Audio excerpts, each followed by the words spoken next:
तो दोस्तों पाकिस्तान की तरफ से मुस्लिम देशों को लेके एक ही रट लटाया जाता है और वो है बिरादर इस्लामिक देश। मतलब पाकिस्तान मुस्लिम देशों को एक ऐसा देश बताता है जो कि पाकिस्तान के लिए भाई जैसा है, और इसी चीज को दोहरा दोहरा के पाकिस्तान कई दशकों से इन देशों को लूटता रहा है और इन देशों के सामने हाथ फैलाता रहा है। इवन दोस्तों बिरादर इस्लामिक देश बोल के पाकिस्तान की तरफ से उन देशों को यह भी बताया जाता है कि ये देश भारत के साथ रिश्ते को मजबूत ना करे, पर अब ऐसे देशों की तरफ से पाकिस्तान को बड़े बड़े झटके दिया जा रहा है। दोस्तों मिडिल ईस्ट में ऑलरेडी पाकिस्तान को सऊदी अरबिया और यूनाइटेड अरब अमीरात की तरफ से बीते कुछ सालों में कई सारे बड़े झटके दिया जा चुका है और भारत के साथ अपने रिश्ते को पहले के मुकाबले में और मजबूत किया जा चुका है। तो वहीं पे इन दोनों देशों की तरफ से भारत से संभावित एक हथियार को खरीद के पाकिस्तान को और एक बड़ा झटका देने का तैयारी किया जा रहा है। जबकि दूसरी तरफ जब अफगानिस्तान में तालिबान के सरकार आया था तब पाकिस्तान के अंदर उछल कूद शुरू हो गया था। पाकिस्तान के द्वारा अफगानिस्तान को भी चुरन चटाते हुए बिरादर इस्लामिक देश बोला गया, लेकिन अब अफगानिस्तान को लेकर पाकिस्तान एक तरफ जहां पे भुगत रहा है तो वहीं पे अफगानिस्तान को लेकर जो खबर खुल के आगे आ रहा है उससे पाकिस्तान का पैर के नीचे के जमीन खिसक जाएगा। क्योंकि रिपोर्ट के मुताबिक तालिबान की तरफ से बताया गया है कि अफगानिस्तान में भारत के द्वारा 20 प्रोजेक्टों को फिर से रिज्यूम किया जाएगा। मतलब भारत अफगानिस्तान में फिर से काम शुरू करेगा। और दोस्तों आज के इस वीडियो में आप लोगों को बताऊंगा कि किस तरीके से ये दोनों खबर ही पाकिस्तान के लिए हजम करने लायक नहीं है और किस तरीके से इसके कारण पाकिस्तान में रोना धोना शुरू हो गया। तो डिटेल में जानने के लिए वीडियो के आखिर तक बने रहिए और चैनल को सब्सक्राइब और वीडियो को लाइक जरूर कीजिए। दोस्तों पाकिस्तान के सबसे करीबी कहे जाने वाले बिरादर इस्लामिक देश सऊदी अरबिया और यूनाइटेड अरब अमीरात की तरफ से भारत के हथियारों को लेकर दिखाया जा रहा है इंटरेस्ट। रिपोर्ट के मुताबिक बताया जा रहा है कि सऊदी अरबिया और यूनाइटेड अरब अमीरात के द्वारा भारत के ब्रह्मोस एनजी जो कि भारत और रशिया के द्वारा ज्वाइंटली बनाया जा रहा है उसे लेकर इंटरेस्ट दिखाया गया और आने वाले समय में इन दोनों देशों में से कोई एक देश या फिर कहे तो दोनों देश ही भारत से इन हथियारों को खरीद सकता है। और दोस्तों ये जो खबर है ये एक तरफ जहां पे पाकिस्तान के लिए कोई बड़े दुर्सपना से कम नहीं है, तो वहीं पे दोस्तों अगर ब्रह्मोस एनजी मिसाइलों के तैयार हो जाने के बाद इन दोनों देशों में से किसी एक देश की तरफ से भी ये हथियार को खरीदा जाता है तो पाकिस्तान छाती पीट पीट के मर जाएगा। क्योंकि दोस्तों 70 साल से पाकिस्तान की तरफ से अपनी जनता को ये चुरन चटाया गया कि सऊदी अरबिया, यूनाइटेड अरब अमीरात और मिडिल ईस्ट के जो अन्य मुस्लिम कंट्रीज है वो पाकिस्तान के बिरादर इस्लामिक देश है और उन देशों के धर्म और पाकिस्तान का धर्म एक ही होने के कारण सभी सिचुएशन में उन देशों की तरफ से पाकिस्तान का ही समर्थन किया जाएगा। इवन दोस्तों जब भी उन देशों के साथ पाकिस्तान के रिलेशनशिप को लेकर चर्चा होता है तो पाकिस्तान की तरफ से उन देशों के साथ क्या किया गया है या क्या किया जाएगा इसके बारे में तो जिक्र होता ही नहीं है, बल्कि धर्म का चर्चा करते हुए उनके तरफ से एक ही राग लापा जाता है और वो है ब्रादर इस्लामिक देश। इवन दोस्तों इस चुरन को चटाते हुए पाकिस्तान के द्वारा बीते कई सालों से सऊदी अरबिया और यूनाइटेड अरब अमीरात से कई बिलियन डॉलर लूटा जा चुका है और ये दो देश अमीर होने के कारण इन दोनों देशों को फर्क तो नहीं पड़ा, लेकिन अब ये दोनों देश समझ रहा है कि अगर पाकिस्तान के साथ रिलेशनशिप को रखा जाता है तो उनका नुकसान के अलावा फायदा कोई है नहीं। हालांकि पाकिस्तान की तरफ से खाली इन देशों से पैसा ही नहीं मांगा जाता है बल्कि ये भी कहा जाता है कि मुस्लिम होने के कारण उन देशों को भारत के साथ अपने रिश्ते को नहीं बनाना चाहिए और पाकिस्तान को ही एकमात्र तरजीह देना चाहिए। पर दोस्तों अब इन देशों के अंदर भी मनोभाव बदल रहा है और नए लीडरों के साथ ये देश भारत के साथ अपने रिश्ते को मजबूत भी कर रहा है। बीते कुछ सालों में मिडिल ईस्ट के कई सारे देशों के साथ भारत के जो रिश्ते हैं ये अब तक के सबसे उछले स्तर पे है और मिडिल ईस्ट के देशों के साथ ट्रेड के साथ साथ बायलैटरल रिश्ते बढ़ने के साथ अब यहाँ पे मिलिट्री एक्सरसाइजेस भी हो रहा है। और दोस्तों आपके जानकारी के लिए बता दूं कि फ्री ट्रेड एग्रीमेंट भी मिडिल ईस्ट के देशों के साथ हो रहा है और जीसीसी के साथ भी फ्री ट्रेड एग्रीमेंट को लेकर चर्चा हो रहा है। ऐसे में दोस्तों ये तो झटका था ही, लेकिन ब्रह्मोस एनजी अब बड़ा झटका बनने जा रहा है। ऑलरेडी ब्रह्मोस मिसाइल के एक मिसफायर पाकिस्तान को झटका दे चुका है और दोस्तों इन देशों में ब्रह्मोस मिसाइल अगर जाता है तो ये पाकिस्तान के लिए अब तक के सबसे बड़े झटके होगा। यहाँ पे दोस्तों आप सबके जानकारी के लिए बता दूं कि ब्रह्मोस एनजी असल में इंडिया के द्वारा इस्तेमाल किए जाने वाले एयर लॉन्च ब्रह्मोस मिसाइलों के जैसा मिसाइल नहीं है बल्कि उसके मुकाबले में छोटे आकार का मिसाइल है, जिस कारण एयर लॉन्च ब्रह्मोस जहाँ पे केवल मात्र बड़े आकार के जैसे कि सुखोई 30 MKI जैसे एयरक्राफ्टों में इस्तेमाल हो सकता है तो वहीं पे air launch BrahMos NG missile हर तरीके के एयरक्राफ्टों में इस्तेमाल हो सकता है, जिस कारण भी एक तरीके से कहा जा सकता है कि इन देशों की तरफ से ब्रह्मोस एनजी को लेकर इंटरेस्ट दिखाया जा रहा है। आपके जानकारी के लिए बता दूं कि air launch BrahMos NG missile air launch BrahMos A मिसाइलों के मुकाबले में वजन में करीबन आधा है। रिपोर्ट के मुताबिक इसका वजन केवल मात्र 1.6 टन होगा, जिससे कि तेजस जैसे हल्के वजन के एयरक्राफ्ट भी इन मिसाइलों को कैरी कर सकेगा। और दोस्तों सऊदी अरबिया और यूनाइटेड अरब अमीरात के बेड़े में ऐसे कई सारे एयरक्राफ्ट है जो इस तरीके के एक या एक से अधिक मिसाइलों को कैरी कर पाएगा।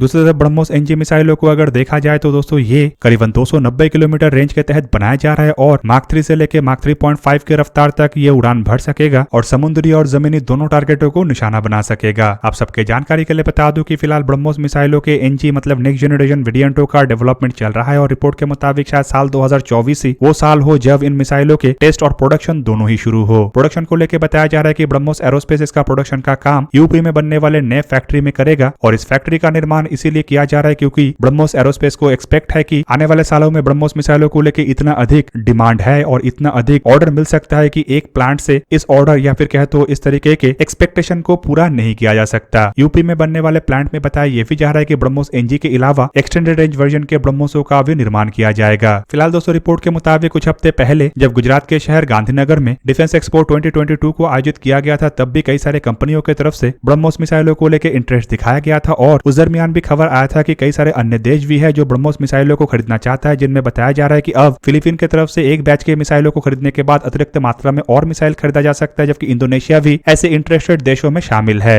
रिपोर्ट में यह भी दावा किया जा रहा है कि मिडिल ईस्ट के और भी कई सारे ऐसे देश है जो भारत के साथ ब्रह्मोस मिसाइलों को लेकर चर्चा कर रहा है और साउथ ईस्ट एशिया के देश तो है ही, साथ में दक्षिण अमेरिकी देश भी शामिल है। दोस्तों अब चलिए जानते हैं तालिबान की तरफ से पाकिस्तान को दिए जाने वाले उस झटके के बारे में जिसे शायद पाकिस्तान सहन ही ना कर पाए। आप सब लोगों को पता ही होगा कि जब अफगानिस्तान में गवर्नमेंट को हटा के तालिबान सत्ता में आया था, तब पाकिस्तान के अंदर सबसे अधिक उछल कूद हुआ था। इस तरीके से पाकिस्तान की तरफ से उछल कूद किया गया था कि जान मानो अफगानिस्तान के अंदर तालिबान नहीं बल्कि पाकिस्तान का ही सरकार बना। इवन दोस्तों उस दरमियान पाकिस्तान के तब के प्राइम मिनिस्टर इमरान खान की तरफ से बयान देते हुए बताया गया कि तालिबान के द्वारा जहनी गुलामी के जंजीर को तोड़ दिया गया है और कई सारे पाकिस्तान के तब के मंत्री और पॉलिटिकल लीडरों की तरफ से तो ये भी बताया गया है कि तालिबान अब पाकिस्तान के साथ मिलकर कश्मीर के लिए लड़ाई लड़ेगा। हालांकि हुआ इसका विपरीत। तालिबान आने के बाद जो पाकिस्तान और अफगानिस्तान के बॉर्डर कई सालों तक शांत था, उस बॉर्डर में अब ऐसा हलचल शुरू हो गया कि पाकिस्तान इसे संभाल नहीं पा रहा है। हालांकि दोस्तों तालिबान आने के बाद पाकिस्तान की तरफ से यह भी दावा किया गया था कि भारत के द्वारा अफगानिस्तान में जो इन्वेस्टमेंट किया गया है या फिर भारत जो अफगानिस्तान के डेवलपमेंट का काम कर रहा है वो भी तालिबान समाप्त कर देगा और भारत का 1 इंच जमीन या फिर कहे तो थोड़ा बहुत भी इन्फ्लुएंस अफगानिस्तान के अंदर नहीं बचेगा। और इसे लेकर पाकिस्तानी मीडिया में जहां पे भयंकर चर्चा किया गया, तो वहीं पे हर एक डिबेट में लगभग 6 महीने तक पाकिस्तान की तरफ से एक ही चर्चा किया गया कि भारत के $3 बिलियन अफगानिस्तान में डूब गया। हालांकि दोस्तों तालिबान के गवर्नमेंट आने के बाद उस समय के सिचुएशन को देखते हुए भारत की तरफ से अफगानिस्तान के प्रोजेक्टों को